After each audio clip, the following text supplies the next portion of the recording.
Alors, la palette des outils, je vous conseille de la faire passer en 2 colonnes parce que c'est ce que je vais faire. Donc, dans le haut de la palette des outils, vous avez une double flèche, vous cliquez sur elle pour faire passer la palette en 2 colonnes.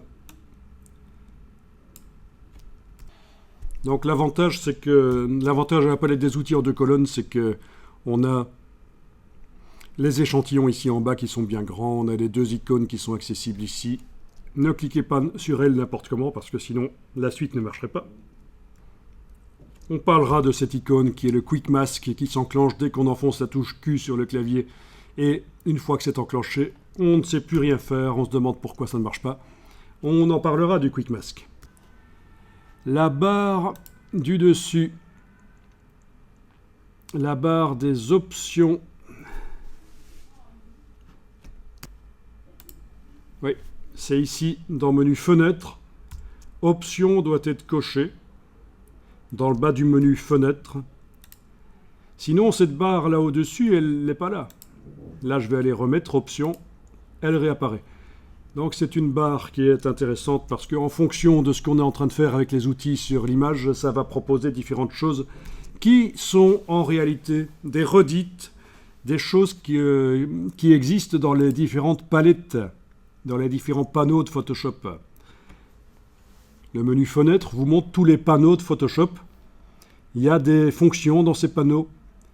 On n'est pas nécessairement obligé d'aller chercher le panneau parce que quand on utilise certains outils, vous pouvez tester, vous changez les outils. Vous allez voir qu'en fonction de l'outil que vous activez, le contenu de cette palette options du dessus change.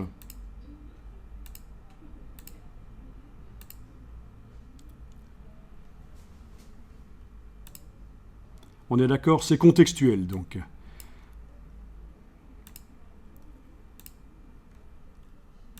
Mais ce sont toutes choses qui existent dans les palettes. À la rigueur, on pourrait s'en passer de cette barre d'options là au-dessus et tout faire avec les palettes toujours systématiquement. Alors parlant de palettes, vous en avez sur la droite là. Est-ce qu'elles sont bien rangées chez vous, convenablement ? Peut-être pas. Si vous avez déjà utilisé Photoshop, peut-être que c'est n'importe quoi sur la droite là. Alors ce qu'on va faire ici, c'est qu'on va se débarrasser de toutes les palettes de droite et on ira au fur et à mesure qu'on en a besoin les rechercher dans le menu Fenêtre, puisque le menu Fenêtre liste toutes les palettes, tous les panneaux, les 2 noms existent, et c'est par ordre alphabétique, comme vous voyez. On commence par les chiffres et puis on a tous les panneaux par ordre alphabétique. Donc là, ce sera facile. Je suppose que tout le monde a son Photoshop en français. Si vous avez votre Photoshop en anglais, il faut le dire. Je vous donnerai à ce moment-là les noms des fonctions en anglais, puisque l'ordre alphabétique, si vous avez une version anglaise, les choses ne seront pas au même endroit, forcément. Dans la version anglaise de Photoshop, ce sera par ordre alphabétique, mais anglais. Donc il suffit de le dire. Et alors, travailler dans une version anglaise de Photoshop, c'est pas idiot du tout parce qu'il existe des scripts qui sont créés par des utilisateurs et qui mettent ça gratuitement à disposition sur le web. Et ces scripts fonctionneront uniquement, la plupart du temps, dans la version anglaise de Photoshop. Parce que les scripts, l'automatisation va chercher des items dans les menus et si c'est des menus en français, le script, il bug, il ne trouve pas ce qu'il lui faut. Il patauge dans la semoule. Donc c'est pour ça que les utilisateurs assez avancés de Photoshop travaillent dans des Photoshop en anglais pour qu'ils soient totalement compatibles avec les ressources que des utilisateurs mettent payantes ou gratuites sur le web, des scripts, voilà. Alors, les logiciels Adobe sont installables en 25 langues différentes, c'est en standard, vous ne devez rien ajouter à la location. C'est juste quelque chose à régler dans le panneau des applications, le gestionnaire d'applications Adobe. Il suffit juste d'indiquer que vous voulez que les logiciels soient installés en anglais. Ceux que ça intéresse, je vous donnerai les petites astuces parce qu'il ne suffit pas de faire ça. Il faut aussi jouer un peu sur le système d'exploitation parfois. Et je garde la formation simple ici, je ne vais pas m'étendre trop dans des détails, je donne juste des informations qui peuvent être vraiment utiles, notamment déjà les scripts. Vous savez que si vous avez votre Photoshop en français, vous aurez peut-être des problèmes pour les faire tourner, les scripts qui viennent du web.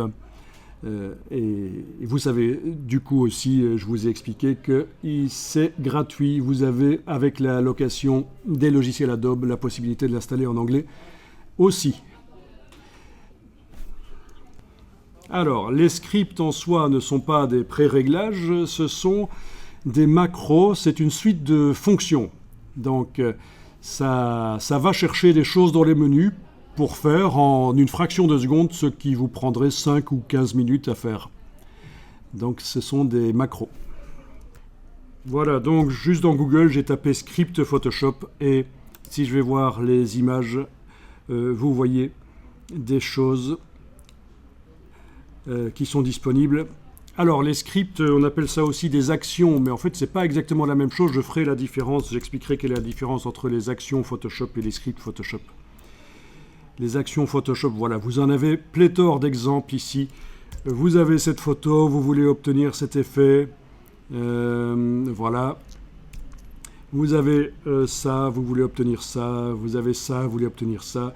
Donc des scripts peuvent vous aider, des scripts qu'on appelle dans ce cas-ci des actions. Ce sont des suites de commandes de menu qui sont appelées, et puis parfois ça vous donne la main et ça vous demande de régler, et puis le script reprend, et on peut aussi en faire soi-même des actions, des scripts d'actions. C'est ce qu'on fera d'ailleurs parce que c'est vraiment utile. Voilà, voilà. Donc un script, c'est un peu comme vous recevez un tuto qui vous dit, voilà, vous devez, avec cette image, pour obtenir cet effet-là, vous devez aller dans tel menu, tel sous-menu, vous devez appliquer tel réglage, sauf que le script le fait pour vous. Le script le fait pour vous parce que tout est inscrit dans le script. Voilà. Et donc vous savez que ça fonctionnera mieux dans une version anglaise de Photoshop. Bien, je reviens ici sur l'image.